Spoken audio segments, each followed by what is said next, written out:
आज हम रेडिंग लगाने वाले हैं जो बायोमोलिक्यूल्स की हमने कल की थी ज़िब्टर आयन तक। तो आज उससे आगे हम चलेंगे। तो लिखा है कि lipids are generally water soluble, water insoluble. जो कहता है कि जो लिपिड्स होते हैं वो जनरली क्या होते हैं, वाटर इनसॉल्युबल होते हैं। तो ये बात हमें याद रखनी चाहिए कि लिपिड्स क्या होते हैं, वाटर इनसॉल्युबल होते हैं। और लिपिड्स जो है ये क्या है, ये मैक्रो बायोमोलिक्यूल है।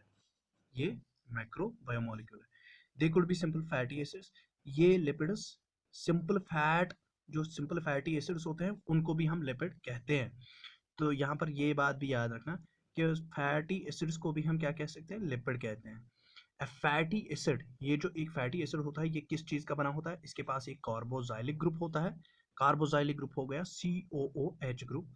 अटैच्ड टू आर, तो किसके साथ अटैच हुआ होता है, ये आर ग्रुप के साथ। और ये आर ग्रुप जो होता है, ये या तो ये मिथाइल ग्रुप हो सकता है आर ग्रुप, या तो ये इथाइल ग्रुप C2H5 ग्रुप हो सकता है, या तो ये higher number of CH2 group हो सकता है। तो higher number of CH2 groups हो सकते हैं। और कितने CH2 ग्रुप्स हो सकते हैं, एक से लेकर 19 कार्बन उस ग्रुप में आने चाहिए। तो या तो एक CH2 ग्रुप हो सकता है, मतलब एक कार्बन आर ग्रुप में आएगा, या एक से लेकर 19 कार्बन एक आर ग्रुप में आ सकते हैं। तो आर ग्रुप जो होता है उसमें यही ग्रुप्स आते हैं। और आपको ये भी याद रखना है कि आर ग्रुप में या तो एक कार्बन या 19 कार्बन की सबसे बड़ी आर ग्रुप की चेन कितनी लंबी होगी, 19 कार्बन की बनी होगी। ठीक है। तो जैसे कि पामेटिक एसिड में कितने कार्बन हैं, 16 कार्बन हैं। और देखो, including a carboxyl group, including the carbon of the carboxyl group, carboxyl group का कार्बन इंक्लूड करके जो बाकी आर ग्रुप के कार्बन हैं वो कितने हैं, 15। और कार्बोक्सिल कार्बोक्सिल ग्रुप का COH ग्रुप का जो C है, कार्बन है, उसको इंक्लूड करके कितने आते हैं, 16 आ जाते हैं। और उसके बाद लिखा है कि आर्किडायनिक एसिड हैज 20 कार्बन। और डायरेक्टली ये आ जाता है, ये क्वेश्चंस डायरेक्टली आ जाते हैं। आर्किडायनिक एसिड में कितने कार्बन है, 20 carbon. That means R group में कितने कार्बन इसके होंगे, 19। और कार्बोक्सिल ग्रुप का एक कार्बन हो गए 20, including the carboxyl carbon. Fatty acids को भी सैचुरेटेड कहता है कि जो फैटी एसिड्स हो सकते हैं ये सैचुरेटेड भी हो सकते हैं। सैचुरेटेड मतलब कि जो आर ग्रुप है जिसमें CH2 होता है, अगर उनके दरमियान क्या खाली होगा, अगर उनके दरमियान खाली सिंगल बॉन्ड होगा तो वो सैचुरेटेड कहलाते हैं। तो जब सिंगल बॉन्ड्स प्रेजेंट होते हैं आर ग्रुप में, अगर सिंगल बॉन्ड्स प्रेजेंट हो गए फैटी एसिड के तो वो सैचुरेटेड कहलाएगा। तो अगर अगर उसमें डबल बॉन्ड्स हो गए या ट्रिपल बॉन्ड्स हो गए, ठीक है, तो वो कहलाएगा unsaturated. Another simple lipid is glycerol. सबसे सिंपलेस्ट लिपिड किसको माना जाएगा, ग्लाइसरॉल। तो ग्लाइसरॉल दो तरीके से, अल्कोहल भी है और लिपिड भी है। क्योंकि इसमें, अगर इसमें ग्लाइसरॉल की बात करूं तो इसमें क्या आ जाता है, CH2OH, CHOH और CH2OH। तो बेसिकली इसमें हाइड्रोक्सिल ग्रुप्स आते हैं। तो देखो यहाँ पर हाइड्रोक्सिल ग्रुप्स इसमें आते हैं। अगर मैं ये बात करूँ किसकी, इसकी ग्लाइसरॉल की, तो ग्लाइसरॉल की फार्मूला है CH2OH, CHOH और CH2OH। तो दैट मीन्स 3 कार्बन्स है और कितने हाइड्रोक्सिल ग्रुप्स है इसमें, 3। 1 2 और 3। Hydroxyl group means OH group, 3 hydroxyl groups है इसमें। तो सिंपल सिंपल क्या है, ये सिंपल लिपिड है ये। तो ये बात याद रखना कि ग्लाइसरॉल इज सिंपल लिपिड। और इसको क्या कहा जाता है, which is a try hydroxy propane. तो ये किसका नाम है, ये ट्राई हाइड्रोक्सी प्रोपेन किसका नाम है, ग्लाइसरॉल का ही नाम है। ट्राई 3, हाइड्रोक्स मतलब हाइड्रोक्सिल ग्रुप्स कितने हैं, 3, 1 2 3। प्रोपेन, प्रोपेन कैसे नाम पड़ेगा, मैथ एथ एंड प्रोप। तो मैथ मीथेन इथेन प्रोपेन। ठीक है। तो 3 कार्बन हो गए प्रोपेन, प्रोपेन। ठीक है, सिंगल बॉन्ड्स है तो प्रोपेन हो गया। और 3 हाइड्रोक्सिल ग्रुप्स है तो हो गया try hydroxy propane. Money lipids have both glycerol and fatty acids. तो बहुत सारे ऐसे लिपिड्स भी हैं जिनके पास क्या होता है, ग्लाइसरॉल प्लस फैटी एसिड। अब ग्लाइसरॉल प्लस फैटी एसिड कैसे बनता है, जब फैटी एसिड्स किसके साथ लिंक्ड हुए होते हैं, ग्लाइसरॉल के साथ। तो जब फैटी एसिड्स लिंक हो जाएंगे किसके साथ, ग्लाइसरॉल के साथ, तो उनके दरमियान कौन सा बॉन्ड हो जाता है, क्रिएट एस्टर बॉन्ड। देखो ये बात ऐसी हो रही है कि ये क्या है, ये कह रहा है कि ये एक ग्लाइसरॉल है CHOH, और ये हो गया CH2OH। इसके साथ कौन है, फैटी एसिड। ये मान लो कि ये COOH,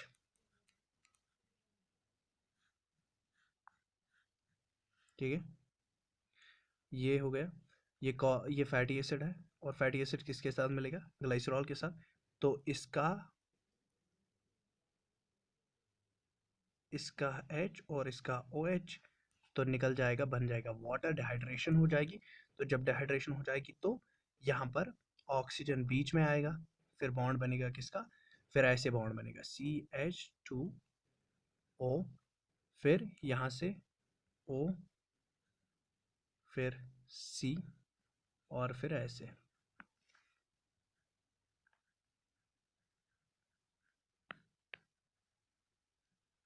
तो एक फैटी एसिड अटैच हो गया, और इस बॉन्ड को हम एस्टर बॉन्ड कहते हैं, this is called ester bond. तो ये हो गया एस्टर बॉन्ड। तो एस्टर बॉन्ड होता है CO bond, this is called ester bond. तो एस्टरिफिकेशन होती है between the fatty acid and glycerol, और एस्टर बॉन्ड्स के कारण ये क्या बन जाता है, एक लिपिड बन जाता है। They can be monoglycerides. देखो मोनोग्लाइसराइड क्या हो गया, अगर एक फैटी एसिड ज्वाइन हो गया, अगर फैटी एसिड एक ज्वाइन हो गया किसके साथ, अगर glycerol plus one fatty acid है, तो बन गया मोनोग्लाइसराइड। जैसे कि यहाँ पर एक फैटी एसिड ज्वाइन हो गया प्लस ग्लाइसरॉल, हो गया मोनोग्लाइसराइड। अगर दो फैटी एसिड ज्वाइन हो जाएंगे तो क्या हो जाएगा, बन गया डाइग्लाइसराइड। अगर तीन फैटी एसिड ज्वाइन हो जाएंगे बन गया ट्राइग्लाइसराइड। तो they can be monoglyceride, diglyceride and triglycerides. तो ये लिपिड्स कैसे हो सकते हैं, mono, di and triglycerides. These are also called as fats. तो इनको हम क्या कहते हैं, फैट्स एंड ऑयल्स। लेकिन फैट्स और ऑयल्स कैसे लिपिड्स को हम फैट और ऑयल कहेंगे, based upon the melting point. तो मेल्टिंग पॉइंट दैट मीन्स, अगर मेल्टिंग पॉइंट क्या था, अगर रूम टेम्परेचर पर lipid in the solid form था then it is called as fat. अगर ये lipid at the room temperature क्या था, in the liquid form, then it is called as oil. ठीक है, oils have lower melting points. तो oils का क्या होता है, have lower melting points. Gingelly oil, तो एग्जांपल दी है इसने जिंजली ऑयल। तो जिंजली ऑयल क्या है, ये लिपिड है जो किसका बना है, ग्लाइसरॉल प्लस फैटी एसिड का, और इसका बहुत ज़्यादा कम मेल्टिंग पॉइंट है, इसीलिए ये किस फॉर्म में है, लिक्विड फॉर्म में। तो जो लिक्विड फॉर्म में होता है उसको हम ऑयल कहते हैं। तो the lipid which is in the liquid form is known as oil, and hence remain as oil in winters. तो इसीलिए क्या रहते हैं, विंटर्स के दौरान जब बहुत ज़्यादा कम टेम्परेचर होता है तो उस कम टेम्परेचर पर भी ये किस फॉर्म में रहता है, ये लिक्विड फॉर्म में रहता है, ऑयल इसको हम कहते हैं। तो इसका मेल्टिंग पॉइंट, क्योंकि इसका मेल्टिंग पॉइंट बहुत कम होता है। Can you identify fat from the market, क्या आप मार्केट से कोई फैट आइडेंटिफाई कर सकते हो। Some lipids have phosphorus and phosphorylated organic compound in them. तो मार्केट से हम बहुत सारे फैट्स आइडेंटिफाई कर सकते हैं, और यहाँ पर लिखा है कि सम लिपिड्स हैव फास्फोरस, किसी लिपिड में फास्फोरस भी होता है, और फास्फोराइलेटेड ऑर्गेनिक कंपाउंड्स उसमें होते हैं। तो फास्फोराइलेटेड ऑर्गेनिक कंपाउंड जिसमें अटैच्ड होता है क्या, फॉस्फेट, तो उनको हम फास्फोराइलेटेड ऑर्गेनिक कंपाउंड्स कहेंगे। या डायरेक्टली इसमें लिपिड में क्या हो सकता है, फास्फोरस अटैच्ड हो सकता है। तो जिनमें फास्फोलिपिड्स अटैच्ड होंगे, जिनमें फास्फोरस अटैच्ड होगा उन लिपिड्स को हम क्या कहेंगे, फास्फोलिपिड। तो फास्फोलिपिड्स में कौन अटैच हुआ होता है, फास्फोरस अटैच हुआ होता है, तो उन लिपिड्स को हम फास्फोलिपिड्स कहते हैं। They are found in the cell membrane, और ये फास्फोलिपिड्स कहाँ पाए जाते हैं, ये सेल मेम्ब्रेन में पाए जाते हैं। और यहाँ पर देखो important point, lecithin is one of the example. तो लेसिथिन क्या है, it's a phospholipid found in the cell membrane. Some tissues specially the neural tissue, तो कहता है कि कुछ टिश्यू जैसे कि हमारा न्यूरल टिश्यू है, उसमें क्या है, have lipids with more complex structure. तो सबसे कम्प्लेक्स स्ट्रक्चर अगर हम अपने ह्यूमन बॉडी सेल्स में देखेंगे, तो जो नर्व सेल्स है या नर्व टिश्यू है, नर्व टिश्यू में जो लिपिड्स होते हैं वो बहुत ही ज़्यादा कम्प्लेक्स स्ट्रक्चर के बने हुए होते हैं। तो उसके बाद लिखा है कि living organs have a number of the carbon compounds in which heterocyclic rings can be found. कहता है कि लिविंग ऑर्गन्स जो होते हैं उनमें have a number of carbon compounds, उनमें बहुत सारे कार्बन कंपाउंड्स होते हैं, जिनमें क्या होते हैं, in which heterocyclic rings can be found. तो ऐसे कार्बन कंपाउंड्स भी है जिनकी क्या है, heterocyclic rings. Hetero means many, cyclic means the closed figure है, मतलब क्लोज्ड स्ट्रक्चर है, but heterocyclic, heterocyclic means having many sides. ठीक है, some of these are nitrogen bases. तो कुछ लिपिड्स जो है वो क्या है, some of these phospholipids are in the form of मतलब जो ऑर्गेनिक जो कार्बन कंपाउंड्स होते हैं हेटेरोसाइक्लिक रिंगेस जिनके पास है, वो कार्बन कंपाउंड्स में कौन आता है? नाइट्रोजन बेसिस आती है। तो जैसे कि एडेनिन, गुआनिन, साइटोसिन, यूरेसिल। तो ये लिपिड्स की बात नहीं हो रही है, ये किसकी बात हो रही है? क्या ये बात हो रही है अब लिविंग कार्बन कंपाउंड्स की जिनमें हेटेरोसाइक्लिक रिंगेस पाई जाती हैं। उन कार्बन कंपाउंड्स जिनमें रिंगेस पाई जाती हैं उनमें पहली एग्जांपल कौन है? नाइट्रोजन बेसिस, जैसे कि एडेनिन, गुआनिन, साइटोसिन और uracil and thymine.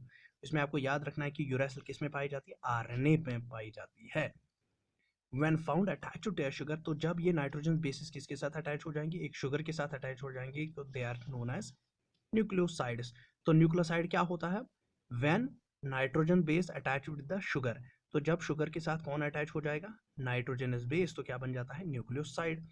If a phosphate group is also found esterified to the sugar, तो उसके बाद कहता है कि अगर एक फॉस्फेट ग्रुप भी शुगर के साथ अटैच हो गया, they are called as nucleotides. तो फिर हम क्या कहेंगे? उनको न्यूक्लियोटाइड्स कहेंगे।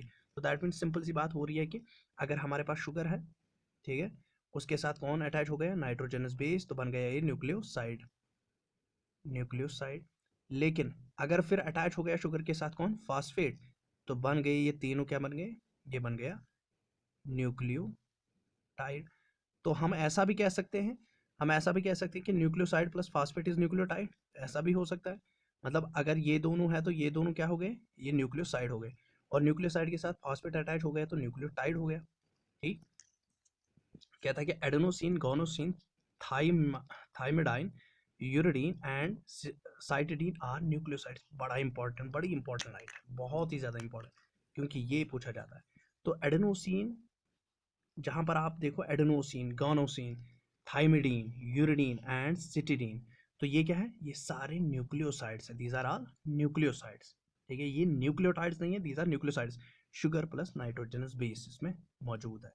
Adenylic acid, thymidylic acid, guanylic acid and uridylic acid and cytidylic acid are nucleotides. तो अगर ये न्यूक्लियोसाइड्स है तो एडेनोसिन प्लस फॉस्फेट बन जाएगा एडेनाइलिक, गोनोसिन प्लस फॉस्फेट बन जाएगा, क्या बन जाएगा ये?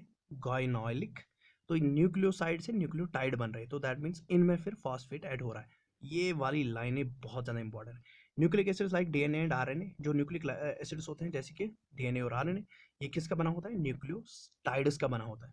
तो that means building block of nucleotide, building block of DNA and RNA कौन है? न्यूक्लियोटाइड्स। ठीक है, और न्यूक्लियोटाइड्स कौन कौन सी है? Adenylic acid, thymidylic acid, guanylic acid, uridylic acid and cytidylic acid are nucleotides. तो ये सारे nucleotides. DNA and RNA function as genetic material. तो डीएनए और आरएनए जो होता है ये एक्ट करता है एज जेनेटिक मटेरियल। ठीक है, तो यहाँ पर एडनीन का स्ट्रक्चर दिया गया है। तो एडनीन में क्या है? ये देखो, 6th पोजीशन ये है। अगर हम इसको देखेंगे, ये हो गई इसकी पहली पोजीशन।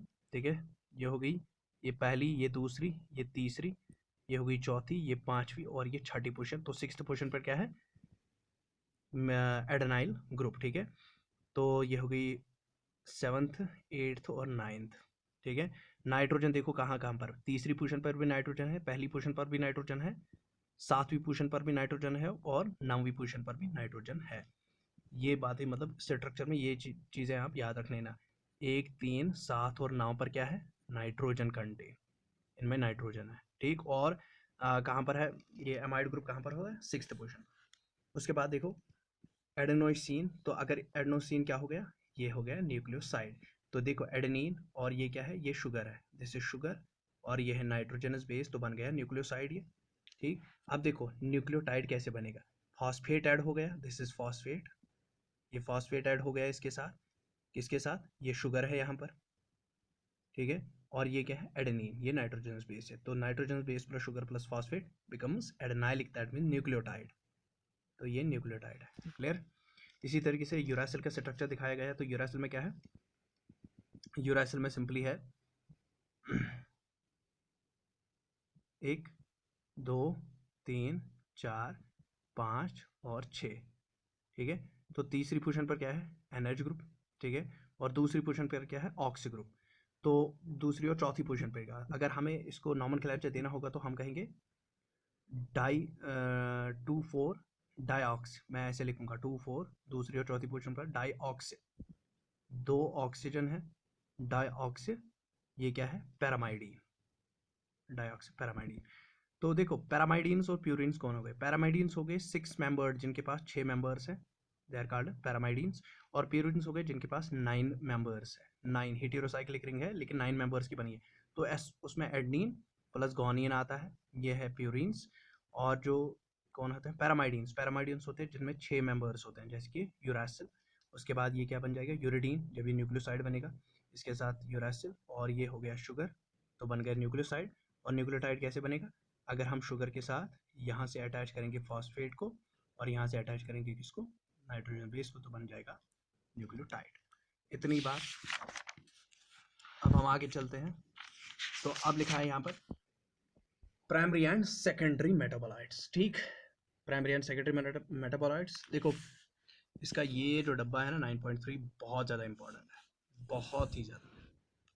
अब इसको तो हम अभी नहीं ले सकते हैं, मतलब इसके लिए एक सेपरेट वीडियो बन जाएगा।